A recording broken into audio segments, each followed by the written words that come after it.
चलिए, chemistry with Ravi sir में एक बार पुनः आपका स्वागत है, अभिनंदन है।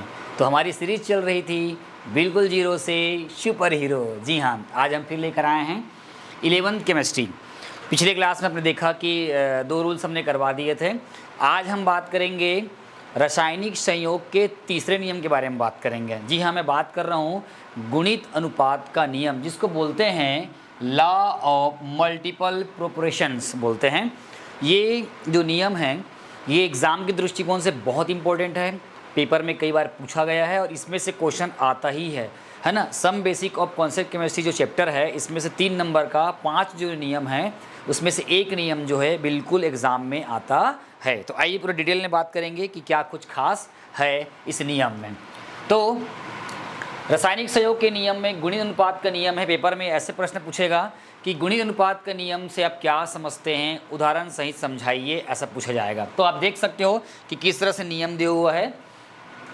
इस नियम का प्रतिपादन है या प्रस्तुत करने वाला जो है जॉन डाल्टन नामक वैज्ञानिक ने, है ना, 1803 में किया था। जॉन डाल्टन नामक वैज्ञानिक ने 1803 में क्या किया था, इस नियम को बनाया था। और उस नियम के बारे में आपको पूरा डिटेल बताएंगे। बड़ा ही ज़बरदस्त नियम है ये, आपको समझते रहिए। चलिए देखिए, जब दो भिन्न भिन्न प्रकार के तत्व, जी हाँ, अब आपके पास एक सारणी दिख रहा होगा, एक टेबल दिख रहा होगा, इसमें 2 एलिमेंट्स है, एक अपने पास नाइट्रोजन है और एक अपने पास क्या है, ऑक्सीजन है, राइट। तो क्या बोलता है कि जब भिन्न भिन्न प्रकार के तत्व, देखो अलग अलग प्रकार के तत्व हैं, भिन्न भिन्न प्रकार के तत्व आपस में रासायनिक संयोग के द्वारा 2 या 2 से, देखो 2 या 2 से बहुत सारे बनाए हैं, 2 या 2 से अधिक प्रकार के यौगिक बनाते हैं। यहाँ पर नाइट्रोजन और ऑक्सीजन जो है आपस में मिलकर 5 प्रकार के यौगिक बनाया है, 5 प्रकार के कंपाउंड्स यहाँ पर फॉर्मेशन किया है, बनाते हैं। तो एक तत्व का भिन्न भिन्न द्रव्यमान, एक तत्व का भिन्न, देखो यहाँ पे सारे के सारे पास नाइट्रोजन है, सारे के सारे के पास ऑक्सीजन है।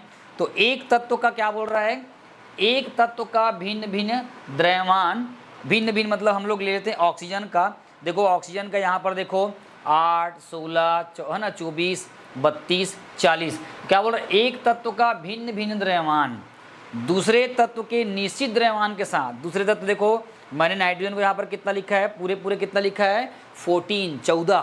तो क्या बोल रहा है, एक तत्व के भिन्न भिन्न द्रव्यमान, एक तत्व के भिन्न भिन्न द्रव्यमान दूसरे तत्व के निश्चित द्रव्यमान के साथ संयोग करता है, तो उनमें, उन यौगिकों में परस्पर क्या होता है, एक सरल अनुपात में प्राप्त होता है। देखो समझते हैं ऐसे इसको, N2O, NO, N2O3, N2O4, N2O5, इसका नाम ही आपको याद करना है।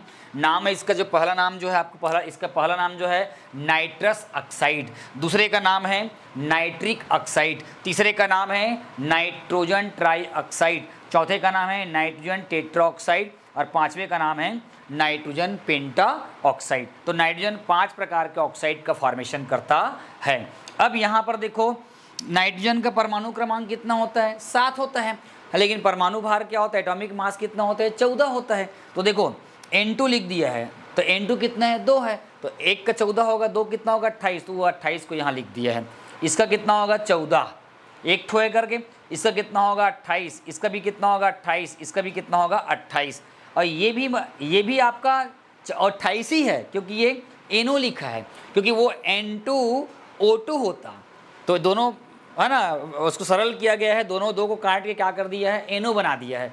तो एक तत्व के क्या, भिन्न भिन्न द्रव्यमान दूसरे तत्व के निश्चित द्रव्यमान से संयोग करेंगे, तो उनके अनुपात में हमेशा क्या होगा, एक सरल अनुपात प्राप्त होगा, एक है ना, कॉमन जो है आपका रेशियो प्राप्त होगा। तो देखो अब ऑक्सीजन का देखो, एक ऑक्सीजन है तो 8, 2 ऑक्सीजन यहाँ पर है, N2O2 करेंगे तो 16 हो जाएगा, 3 का हो जाएगा 16 तिया, है ना, 8 तिया 24 हो जाएगा, 4 करेंगे तो 8 चौक 32 हो जाएगा, और ये करेंगे तो 8 पंच कितना हो जाएगा, 40। सरल अनुपात होता है। देखो 8 एकम 8, 8 दूनी 16, 8 तिया 24, 8 चौक 32 और 8 पंचे क्या हो जाएगा आपका, 40। तो इनके बीच जो है, इनके बीच अनुपात कितना होता है, 1:2 होता है, 2:3 होता है, और 4 रेशियो कितना होता है आपका, 5 होता है। तो ये इनके बीच में क्या होता है, अगर देखा जाए तो एक सरल अनुपात होता है। ठीक है, समझ में आया? तो इस प्रकार से आपको पढ़ना है। इसको आप इतने लाइन में लिखे हो, आप सरल भी कर सकते हो। अगर सरल लिखना होगा तो ऐसे भी लिख सकते हो, जब दो तत्व, क्या लिखोगे इसका नया जब परिभाषा अगर और लिखना चाहेंगे, जब दो तत्व आपस में संयोग करके, जब दो तत्व आपस में संयोग करके दो या दो से अधिक यौगिक का निर्माण करते हैं। सुनते जाओ, क्या बहुत इजी है, क्या बोल रहा हूं मैं?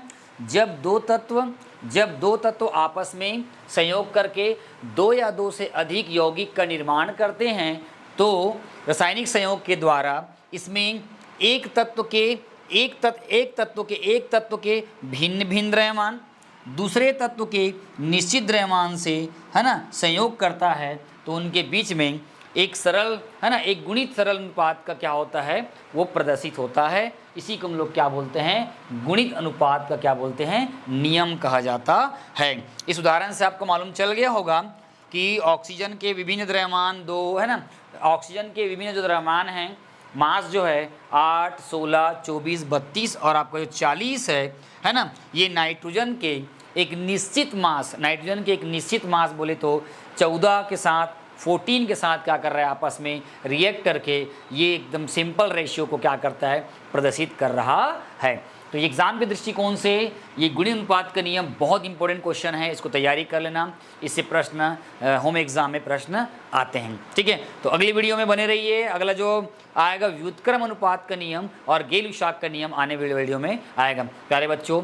हम चाहते हैं कि आप तक हर चीज़ जल्दी जल्दी पहुंचाएं, है ना। आप बस लाइक सब्सक्राइब ठोक दो, जितने जल्दी करोगे मैं डिजिटल बोर्ड लेके आऊँगा, क्योंकि डिजिटल बोर्ड आएगा ना तो जेई नीट लेवल का या कुछ लेवल का क्वेश्चन पूरा PDF बना ना सॉल्व कराऊंगा, 4 ऑप्शन वाले, है ना, ताकि क्योंकि इसमें नहीं बनता है, उसमें क्या PDF बनेगा तो स्क्रॉल कर करके समझाऊंगा, एक्सप्लेन करूंगा, बहुत नॉलेज है उसमें, बहुत हेल्प कर सकता हूं। तो आप लोग जल्दी चैनल को सब्सक्राइब करें, आगे बढ़ाएं, और जहां भी बच्चे लोग मिलते हैं, स्टूडेंट टीचर पेरेंट्स मिलते हैं, मोबाइल पकड़ो और उस चीज़ें सब्सक्राइब करो, मोर संगवारी चैनल को और इस चैनल को। जी हाँ, आगे बढ़ाओ, तब तक लिए बने रहिए बिल्कुल जीरो से super hero chemistry with Ravi sir. आपने इस वीडियो को देखा, आपका बहुत बहुत धन्यवाद। Thank you.